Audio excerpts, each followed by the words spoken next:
Hello friends, welcome back to the next video. दोस्तों, आज के इस वीडियो में हम लोग फिजिक्स क्लास 12th का वीवीआई ऑब्जेक्टिव सीरीज इसका पार्ट 7 लेकर के आए हैं। तो इससे पहले हम लोगों ने पार्ट 1 से पार्ट 6 तक कवर कर चुके हैं। अगर आप उन वीडियोस को देखना चाहते हैं तो डिस्क्रिप्शन में उसका लिंक दिया हुआ है, वहाँ पे जाके आप उसको देख सकते हैं। तो चलिए दोस्तों, शुरू करते हैं। पहला क्वेश्चन, जैसा कि आप देख पा रहे होंगे, वैद्युत धारिता का एसआई मात्रक क्या होता है, यानी कि what is the SI unit of electrical capacity. Electrical capacity यानी कि विद्युत धारिता का एसआई मात्रक क्या होता है। तो इसका जो एसआई मात्रक होता है वो होता है कूलम पर वोल्ट, या फिर इसको फैराड कहा जाता है। कूलम पर वोल्ट या फिर फैराड। तो काफ़ी इंपॉर्टेंट क्वेश्चन है, आप ज़रूर ध्यान रखेंगे इसको। चलिए नेक्स्ट क्वेश्चन की ओर बढ़ते हैं। नेक्स्ट क्वेश्चन, जैसा कि अभी हम लोगों ने देखा, जो कूलम पर वोल्ट यानी कि विद्युत धारिता का जो एसआई मात्रक होता है उसको और किस नाम से जाना जाता है, यानी कि coulomb per volt is called, तो coulomb per volt is called farad, यानी कि फैराड कहा जाता है इसको। तो ध्यान रखेंगे, काफ़ी इंपॉर्टेंट क्वेश्चन है। चलिए नेक्स्ट क्वेश्चन की ओर बढ़ते हैं। नेक्स्ट क्वेश्चन काफ़ी इंपॉर्टेंट क्वेश्चन है। कह रहा है विद्युत धारिता का विमीय सूत्र क्या होता है, यानी कि what is the dimensional formula of electrical capacity. Electrical capacity का डायमेंशनल फार्मूला यानी कि विमीय सूत्र क्या होता है। तो इसका जो डायमेंशनल फार्मूला होता है M inverse L inverse two T पे पावर 4 ए पे पावर 2, यानी कि एम पे पावर -1 एल पे पावर -2 टी पे पावर 4 और ए पे पावर 2। ये होता है इसका डायमेंशनल फार्मूला यानी कि इलेक्ट्रिकल कैपेसिटी का। तो काफ़ी इंपॉर्टेंट क्वेश्चन है, ये आपको बोर्ड में पूछा जा सकता है। चलिए नेक्स्ट क्वेश्चन की ओर बढ़ते हैं। नेक्स्ट क्वेश्चन कह रहा है विद्युत धारिता कैसी राशि है। Which type of quantity is electrical capacity. Electrical capacity जो है वो किस तरह की राशि है, किस प्रकार की राशि है। तो इलेक्ट्रिकल कैपेसिटी एक अदिश राशि यानी कि स्केलर क्वांटिटी है, ध्यान रखेंगे। इलेक्ट्रिकल कैपेसिटी एक स्केलर क्वांटिटी है। चलिए नेक्स्ट क्वेश्चन की ओर बढ़ते हैं। नेक्स्ट क्वेश्चन, जैसा कि आप देख पा रहे हैं, संधारित्र में कितने धातु प्लेट होते हैं, यानी कि how many metal plates in capacitor और कंडेंसर। यानी संधारित्र को इंग्लिश में कैपेसिटर बोला जाता है या फिर इसी को कंडेंसर बोला जाता है। तो कैपेसिटर या कंडेंसर में कितने मेटल प्लेट्स लगे होते हैं, यानी कि कितने धातु प्लेट लगे होते हैं। तो ध्यान रखेंगे, 2 धातु प्लेट होते हैं इसमें लगे हुए। तो ये हम लोग सब्जेक्टिव क्वेश्चंस में डिस्कस करेंगे जो कौन कौन होते हैं। चलिए नेक्स्ट क्वेश्चन की ओर बढ़ते हैं। तो ये क्वेश्चन काफ़ी इंपॉर्टेंट है। चलिए अगला क्वेश्चन की ओर बढ़ते हैं। अगला क्वेश्चन कह रहा है संधारित्र कितने प्रकार के होते हैं। How many types of condenser या फिर capacitor. How many types of condenser या कैपेसिटर, यानी संधारित्र कितने तरह के होते हैं। तो ध्यान रखेंगे 3 तरह के होते हैं। इसको हम लोग डिस्कस करेंगे सब्जेक्टिव क्वेश्चंस में कौन कौन होते हैं। तो ध्यान रखेंगे इसको, संधारित्र 3 तरह के होते हैं, 3 प्रकार के होते हैं। चले अगला क्वेश्चन की ओर बढ़ते हैं। अगला क्वेश्चन कह रहा है संधारित्र का समूहन कितने प्रकार से किया जाता है। इंग्लिश में इसको बोलेंगे तो how many types of grouping of capacitor या कंडेंसर, यानी कि ग्रुपिंग ऑफ कैपेसिटर या कंडेंसर कितने प्रकार के होते हैं। तो ध्यान रखेंगे ये भी 3 प्रकार के होते हैं। ठीक है दोस्तों, तो संधारित्र का समूहन जो होता है वो 3 तरह के होते हैं। चलिए नेक्स्ट क्वेश्चन की ओर बढ़ते हैं।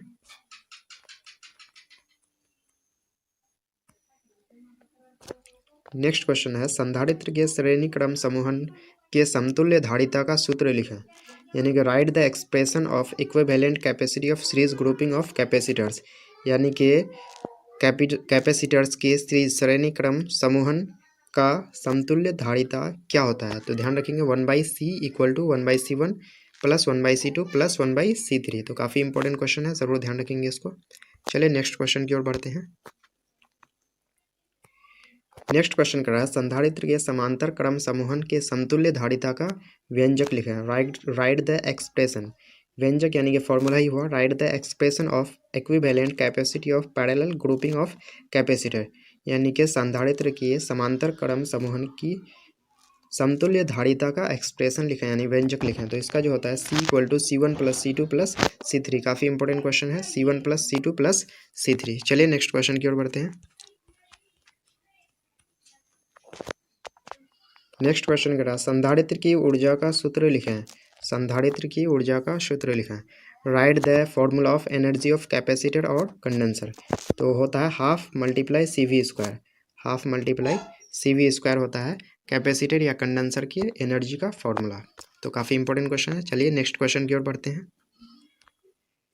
नेक्स्ट क्वेश्चन काफ़ी इंपॉर्टेंट है।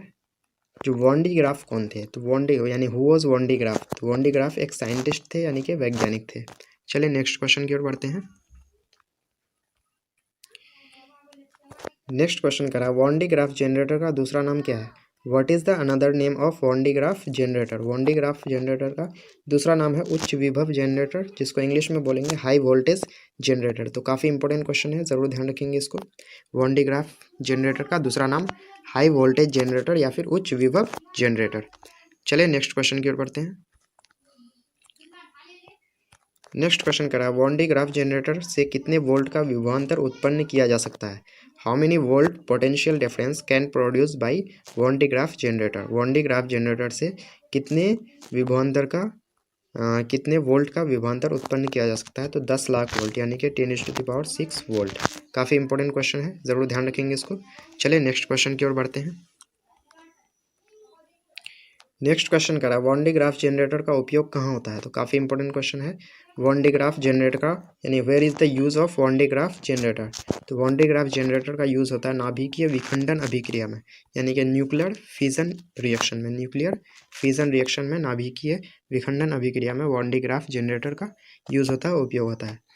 तो दोस्तों यहाँ पे हम लोगों ने जो इम्पोर्टेंट VVI ऑब्जेक्टिव्स था फिजिक्स का, उसको हम लोगों ने यहाँ पे कवर किए हैं। तो अगर आपको वीडियो अच्छा लगे तो वीडियो को लाइक कर दीजिएगा, और चैनल पर अगर नए हैं तो चैनल को सब्सक्राइब करके बेल आइकन को प्रेस कर दीजिएगा, ताकि आपको आगे आने वाली वीडियो का नोटिफिकेशन मिल जाए। चलिए मिलते हैं अगले वीडियो में। जय हिंद, जय भारत। अगला सवाल कह रहा है विद्युत तीव्रता का SI मात्रक बताएं। तो विद्युत तीव्रता यानी कि इलेक्ट्रिकल फील्ड इंटेंसिटी इसका जो है तीव्रता, इसका तीव्रता का जो SI मात्रक होता है वो न्यूटन पर कूलम होता है। न्यूटन यानी कि फोर्स का जो SI यूनिट होता है, और चार्ज का जो SI यूनिट होता है कूलम, यानी कि न्यूटन पर कूलम विद्युत तीव्रता का SI मात्रक हो गया। चलिए नेक्स्ट क्वेश्चन की ओर बढ़ते हैं। नेक्स्ट क्वेश्चन कह रहा है विद्युत तीव्रता की विमा बताएं, यानी कि डायमेंशन। तो विद्युत तीव्रता की जो विमा होती है, डायमेंशन, वो mL/T⁻3 A 1 होती है, यानी कि mL/T पे पावर -3 A पे पावर -1, ये विद्युत तीव्रता का विमा होता है। तो काफ़ी इंपॉर्टेंट क्वेश्चन है ये, इसको आप ध्यान रखेंगे। चलिए अगला सवाल की ओर बढ़ते हैं। अगला क्वेश्चन कह रहा है विद्युत विभव यानी कि इलेक्ट्रिकल पोटेंशियल। विद्युत विभव जिसको इंग्लिश में इलेक्ट्रिकल पोटेंशियल बोलते हैं, इसका SI मात्रक बताएं। तो विद्युत विभव आ गया, इसका मतलब वोल्ट आना ही है। तो इसको जूल पर कूलम भी बोला जाता है, या फिर इसको वोल्ट कहा जाता है। तो विद्युत विभव का जो SI मात्रक होता है वो जूल पर कूलम या वोल्ट होता है। चलिए नेक्स्ट क्वेश्चन देख लेते हैं। नेक्स्ट क्वेश्चन कह रहा है विद्युत विभव यानी कि इलेक्ट्रिकल पोटेंशियल कैसी राशि है? तो ये एक अदिश राशि है, ध्यान रखेंगे। विद्युत विभव कैसी राशि है? तो अदिश राशि है। चलिए नेक्स्ट क्वेश्चन की ओर बढ़ते हैं। नेक्स्ट क्वेश्चन कह रहा है विद्युत विभव की विमा बताएं। विद्युत विभव की विमा, विमा मीन्स डायमेंशन। तो डायमेंशन जो हो जाएगा mL²T⁻3 A 1, mL²T⁻3 A 1 जो है विद्युत विभव की विमा हो जाएगा। चलिए अगला क्वेश्चन की ओर बढ़ते हैं। अगला क्वेश्चन कर रहा है विद्युत द्विध्रुव आघूर्ण, काफ़ी इंपॉर्टेंट क्वेश्चन है ये। इलेक्ट्रिक डाइपोल मोमेंट जिसको इंग्लिश में कहा जाता है, ये कैसी राशि है? तो ये एक सदिश राशि है। इलेक्ट्रिकल पोटेंशियल विद्युत विभव एक अदिश राशि थी, और विद्युत द्विध्रुव आघूर्ण जो है ये एक सदिश राशि है। तो काफ़ी इंपॉर्टेंट क्वेश्चन है ये, ध्यान रखेंगे इसको आप ज़रूर। चलिए नेक्स्ट क्वेश्चन की ओर बढ़ते हैं। नेक्स्ट क्वेश्चन देख पा रहे होंगे आप, विद्युत, ये विद्युत है, विद्युत द्विध्रुव आघूर्ण की दिशा क्या होती है? तो काफ़ी इंपॉर्टेंट क्वेश्चन है, क्योंकि इसमें दिशा होती है, तभी ये विद्युत द्विध्रुव आघूर्ण क्या है? सदिश राशि है। तो ये जो होती है इसकी दिशा ऋणात्मक से धनात्मक, यानी कि नेगेटिव से पॉजिटिव की ओर इसकी दिशा होती है। नेक्स्ट क्वेश्चन कह रहा है विद्युत द्विध्रुव आघूर्ण का SI मात्रक क्या होता है?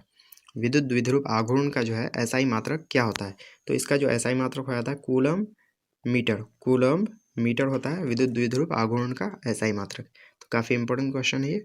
चलिए नेक्स्ट क्वेश्चन की ओर बढ़ते हैं।